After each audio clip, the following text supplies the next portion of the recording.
Okay, so what's up guys, welcome back. Now if you watched my last video, then I'm going to be doing a part 3 to that tomorrow. But in today's story time, I'm going to be doing a story about the time that I dated this girl and it found out that, you know, she actually cheated on me for a 10-year-old boy, which sounds fucking crazy because I was 14, still am 14 at the time. And I genuinely think that it's going to be quite interesting, so I hope you do enjoy. Okay, so this happened back just before the coronavirus had started. I was dating this girl that was in my class actually. Yeah, I know, oh, getting there, Mason, you know, getting all the girls. Or at least I thought so, because it turned out that, you know, she cheated on me, but I'll just basically explain that right now. So as I said, this started back just before the coronavirus had started, and around that time, it was my stepmom's birthday, and my stepmom and my girlfriend, they kind of knew each other. Now, they didn't actually live close to each other, they still don't, you know, obviously I'm not dating the girl now, but they never, the reason why they know each other basically, is because there was one day that I needed to be picked up by my stepmom from school, and I know that sounds super embarrassing, but it wasn't too bad, and you never guess what happened. That's right, yeah, she saw me outside with my girlfriend,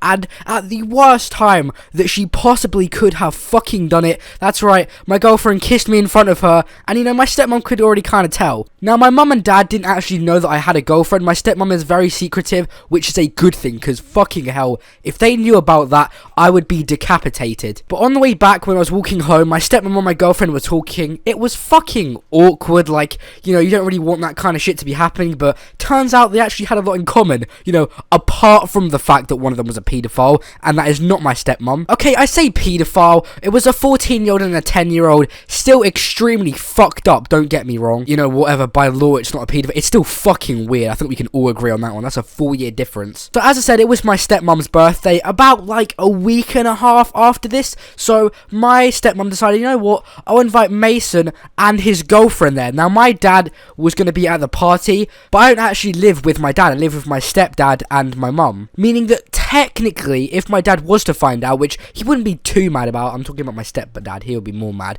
but my actual dad, he wouldn't be too mad about it, and on top of that, he wouldn't really be able to tell my stepdad and my mum, because once again, you know, they don't live with each other. Anyway, my stepmom came to pick me up from my girlfriend's house with my girlfriend in the car, and we went over, I think it was about actually like an hour and a half drive. So I live very, very, very far away from my dad and stepmom, so we thought, you know what, we're gonna go hop in the whip, go to this lit fucking birthday party, and have the time of our lives, because, you know, that's what partying's about. Well, until this happened. So we finally got to the party, started settling in, I started to meet, you know, some family members that I haven't seen in quite a while, a few of my cousins, all that shit, introduced my girlfriend, I introduced my girlfriend to my dad as well, because, you know, it's just like, at that point, why wouldn't I? My dad's a nice person, he would accept her.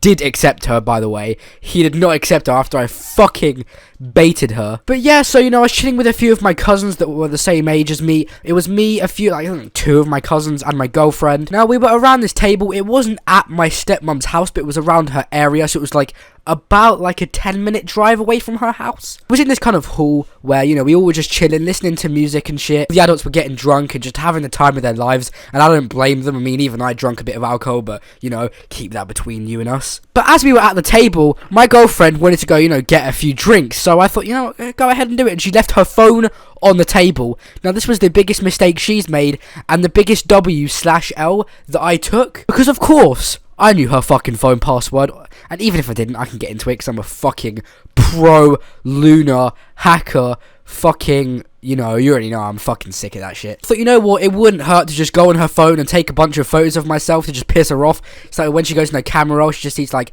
a bunch of meme photos of me as a joke. So I opened the camera, and you know, I get a notification on the phone. It's from this boy's Instagram, and I'm thinking, a little bit fucking weird. The text message is literally, "Good night, love you, XX." So I'm thinking, okay, obviously a family member or like a really close friend who is a boy, you know, that's acceptable, that's perfectly fine. That was until I actually read through their DMs. Keep it in mind, she was still getting the drinks, and I was looking through their DMs, and fucking hell, this girl is a slag. Think of every fucking nude body part, you already know that was in the DMs. The fucking e-sex emojis and shit, Jesus Christ.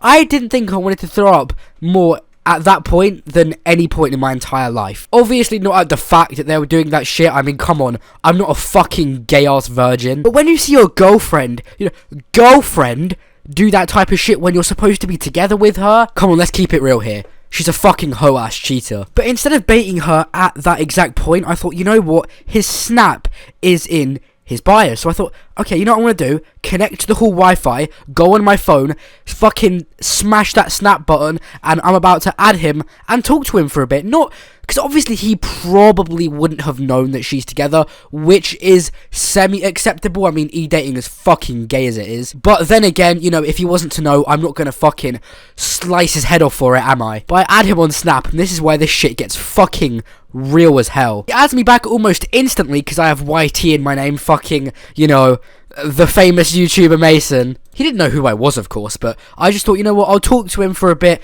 just see what's going on here. First thing that I asked was his age, and that was the last question that I asked, actually, because in the text conversation between my girlfriend at the time and him, he said that he was 15 and she was 14, which is obviously, you know, legal. But when I asked him on Snapchat, this motherfucker literally said that he was 10. And I'm thinking, okay, this guy's taking the piss. Like, there is no fucking way this guy... Like, I'm not retarded. Like, okay, I'm dumb, but I'm not retarded, you know? So, in the hall, I go out the doors, not like to the outside, but kind of like where the bar is and that kind of shit.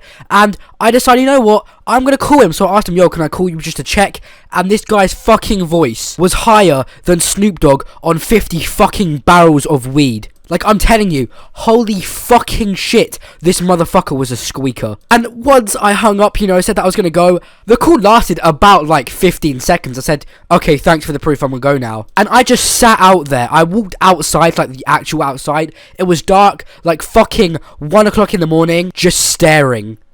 Just staring at the fucking lights. And I just thought to myself, wow, this motherfucker really cheated on me. For a 10-year-old boy. I wanted to go in there and just fucking expose the shit out of her in front of everyone. But I played it smart. I had realised that in 1 hour after finding that out, her parents were going to pick her up. And her parents know that I was dating her. What more of a surprise would they get when they go to that hall door, when they find out that their daughter, who is 14, was cheating on their loyal boyfriend for a 10-year-old boy. So I went back in there smiling, and my girlfriend was being really nice, you know, as a cheater girlfriend does. So, you know, I went back to the table, me, her, my cousins, we were just chilling for about like 50 minutes. Her parents came like 10 minutes early. There was like a DJ at the hall part that we were at, but I asked him, you know, could you turn down the music because I've got to make a small announcement to, you know, my parents and stuff. And when I saw her parents come in, I asked if I could talk with them for a second. Told my girlfriend, I need to have a word with you. Told my stepmom and dad, you know, can we go outside for a sec? Keep it in mind, I had all screenshots of this motherfucker's conversations. Brought them properly outside where it was completely quiet on the streets and just fucking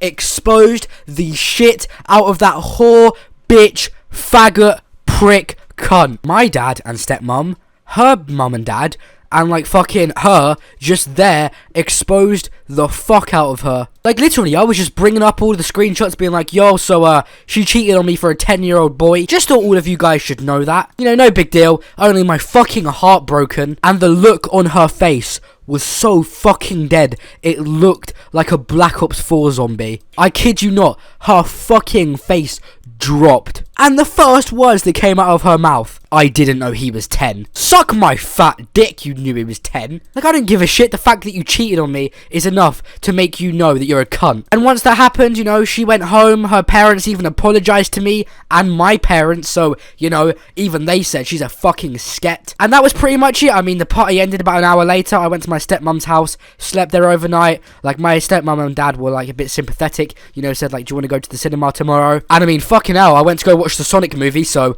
that shit was fire. I went to go see it in 4D because, you know, my parents really did feel bad. And yeah, that was pretty much the story of how I got cheated on by a paedophile girl who, you know, was in my class. I didn't expose her in front of the class or on social media because that's just a little bit too far. But it's whatever, she got what she deserved. Her parents fucking hate her now still to this day. And yeah, that was pretty much it. So if you did manage to enjoy this story time, then all of my social media links are in the description so you can go ahead and say hi to me. You know, we got like my Instagram, my Twitch, I think my Twitter's suspended still. I'm not really too sure because this video is going to be released 2 weeks after I'm recording. And right now it's like the 28th of June. Make sure to go ahead and subscribe if you're new and leave a like on the video if you did enjoy. And with that being said, guys, thank you so much for watching and I'm out. Peace.